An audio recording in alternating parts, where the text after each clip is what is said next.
पूज्य गुरुदेव के चरणों में सादर नमन जी। गुरुदेव, मेरे हृदय में एक दर्द है गौ माता के प्रति। हाँ? क्या गौ माता के प्रति कभी गौ माता बच पाएगी? कसाईयों से कटने से बच पाएगी? बैठिए।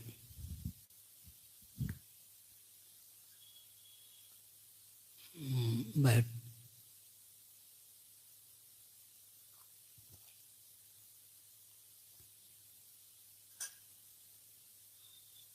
अब वो मैंने कहा कि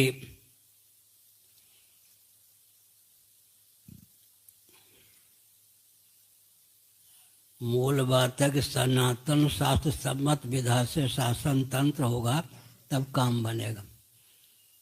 एक एक समस्या का समाधान करने के लिए कितने व्यक्ति बलिदानी होंगे?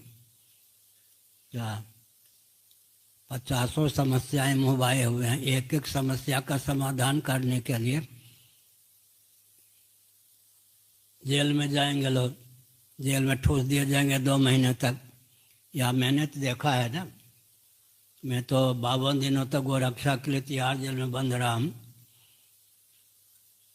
हिमालय में जाकर के गोरक्षकों को छोड़ दिया गया घोर जंगल में। अब भटकते रहो, भूखे मरते रहो। एक बार जो गोरक्षा के लिए आवाज़ लगा लेता था, दोबारा नाम नहीं लेता था। अब वो घोर जंगल में जाके 1000 किलोमीटर दूर छोड़ दिया घोर जंगल में। अब उनको घर तक पहुंचना ही कठिन, उनके नाम पे घर में लोग भूखे मरने लगे।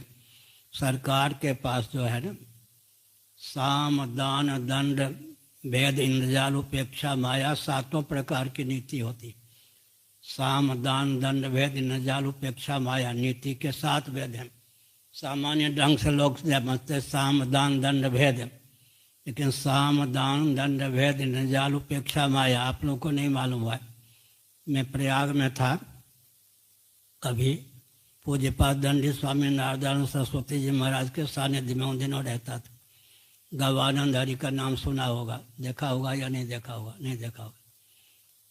3 घंटे हमारे पास बगल में लेट करके गोरक्षा के लिए उन्होंने योजना बनाई। हमारी योजना को हड़प करके उन्होंने 7 नवंबर को 1966 को योजना चलाई। इंदिरा गांधी से मिल करके गो भक्तों को बुलवा दिया। लोगों की कल्पना नहीं थी कि गो हत्यारा निकलेगा। गोरक्षा के नाम पर भी गोरक्षा का एजेंट गो हत्यारा निकलता है। इसलिए कूटनीति भी समझनी चाहिए किसकी कहाँ हरकत है। अब उदाहरण के लिए मैं देता हूँ, अब भारत की बात छोड़ दीजिए, नेपाल की बात। नेपाल में एक एक जिला में 5-5, 7-7 व्यक्ति होते हैं जो कहते हैं हिंदू राष्ट्र बनाऊंगा। अंदर की पोल पट्टी, अभी प्रयाग में कोई आए थे ना नेपाल के, मैंने कहा तुम्हारी पोल पट्टी हम जानते हैं, अंदर से जिसकी सरकार होती है उससे वो मिले होते हैं और चीन के द्वारा उनको धन भी मिलता है। बाहर से वो कहते हैं हिंदू राष्ट्र नेपाल बनाएंगे और एक जिला में कम से कम 5-7 व्यक्ति होते हैं, वो कहते हैं मेरे ही नेतृत्व में नेपाल हिंदू राष्ट्र बने। बहुनायकवाद भी हो गए।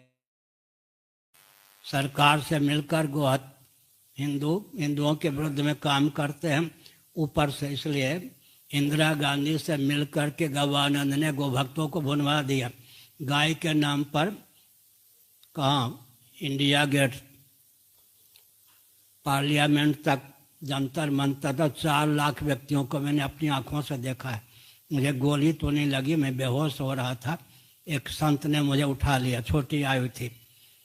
किसी पार्क में न जाने कितने घंटे बाद मुझे होश आए। एक दिन कहीं भूखे प्यासे रहा, दूसरे दिन फिर आंदोलन में गया। 52 दिनों तक तिहाड़ जेल में बंद रहा। तो हमने एक संकेत किया कि पूरी भावुकता नहीं, बैठ करके सब समझना चाहिए। व्यूह रचना स्वस्थ होनी चाहिए। सेना कम हो, महाभारत में है चक्र व्यूह इत्यादि। सेना कम हो तो किस ढंग से व्यूह रचना करें कि विपक्ष की दाल न गले। तो विचार में समय तो नहीं लगाते हैं, योजना तो भावुक व्यक्ति फिर मरवा दिया जाते हैं, जेल में ठूस दिए जाते हैं। पहली सावधानी ये बरतनी चाहिए कि हमारा नायक ही तो कहीं सरकार से नहीं मिला हुआ है। ये भी विचार करने की आवश्यकता है। हमारा नायक कोरी भावुकता के कारण हमको बहका तो नहीं रहा है। अथवा हमारा नायक कहीं आगे फूट करके सरकार के चंगुल में तो नहीं फंस जाएगा। भावुक लोग हमारे प्राय गृहस्थी साथ देते हैं, बाबा लोग तो बहुत चतुर होते हैं। अब बाबाओं की बहुत विचित्र पोल पट्टी है। कांग्रेसी बाबा, भाजपाई बाबा, सपाई बाबा, बसपाई बाबा, बाबा होते कितने बाबाओं का। अच्छा, व्यक्ति भी देखेंगे, कांग्रेसी कोई निकलेगा, कोई भाजपाई निकलेगा, कोई सपाई निकलेगा, कोई बसपाई निकलेगा। पूरे संतों को, व्यक्तियों को तो राजनीतिक दलों ने अपने चंगुल में फंसा लिया। इसलिए बहुत सोच समझ कर काम करना चाहिए। मैंने संकेत किया, लक्ष्य यह होना चाहिए कि भारत में सनातन विधा से शासन तंत्र कैसे हो। सनातन विधा से शासन तंत्र होने पर सब काम हो जाएगा। एक एक विभाग को लेकर चलेंगे, कितने व्यक्ति बलिदानी होंगे, चकनाचूर हो जाएंगे, सांस टूट जाएगा। इसलिए बैठ करके सांगोपांग विचार करना चाहिए।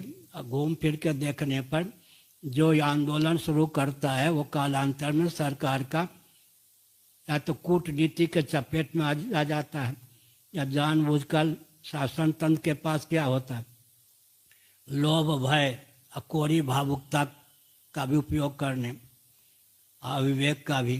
तो लोभ के वशीभूत ना हो, भय के वशीभूत ना हो, कोरी भावुकता के वशीभूत ना हो, अविवेक के वशीभूत ना हो। नायक ऐसा होना चाहिए, सूझबूझ संपन्न हो। बहुत अच्छा, मैं मनोबल क्षीण नहीं कर रहा, लेकिन सोच समझ करना चाहिए। आपके जो नायक हैं वो तो थोड़ी देर बैठ के भग गए थे, उनको समझ में आ गया कि यहाँ दाल नहीं गलेगी। आज मुक्तेश्वर जी को फांस लिया अपने चंगुल से।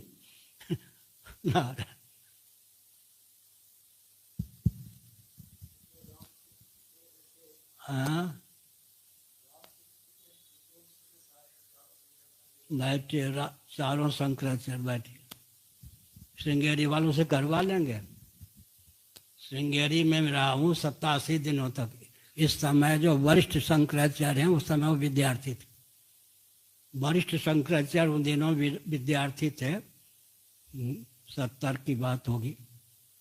मैं 87 दिनों तक ब्रह्मलीन शंकराचार्य के संपर्क में रहा हूँ।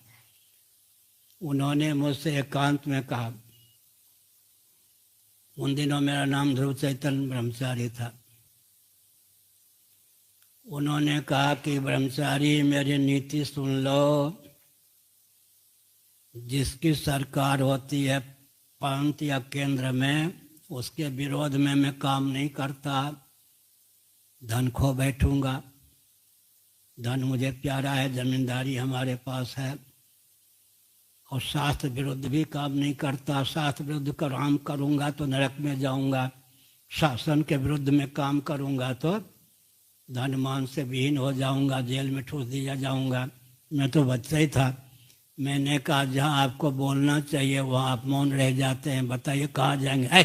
हमको नरक में भेजना चाहता। उन्होंने वक्तव्य क्या दिया था मालूम है? हमारे पूज्य गुरुदेव के विरोध में उन्होंने वक्तव्य दिया था, गाय की हत्या नहीं होनी चाहिए, वृषभ की हत्या हो सकती है। और संस्कृत में तो गो शब्द स्त्रीलिंग पुल्लिंग दोनों में, माने सीधे गो हत्या का समर्थन हो गया ना। तो ये बहुत विकट बात है। शासन तंत्र, चारों शंकराचार्य आप कहते किसी की निंदा नहीं करे। श्रृंगेरी के नीति तो यही है, और द्वारका की अभी जो स्थिति है वो तो है ही। वो तो आरएसएस के कार्यकर्ता शंकराचार्य बन के बैठे हैं, वो आरएसएस के नेताओं के साथ बराबर बैठते हैं। हो गया, वो तो अपनी डुबकियाँ डुबा चुके। उधर जो है कि हम एक तो बीमार जैसे रहते हैं, क्या नाम है प्रयाग वालों का, वासुदेवानंद जी। आरएसएस जैसा बैठावे तो बैठ जाए, नहीं चाहे बैठ जाए। दूसरे जो हैं जोशी मठ के नाम पर वो अवसरवादी हैं, जब जैसा देखा वैसे हो जाते हैं। कब किसके हो जाए कह नहीं सकते। रह गए कोई पूरी के शंकराचार्य, उनसे परिचित हो तो परिचित हो, ना परिचित हो तो हो जाए।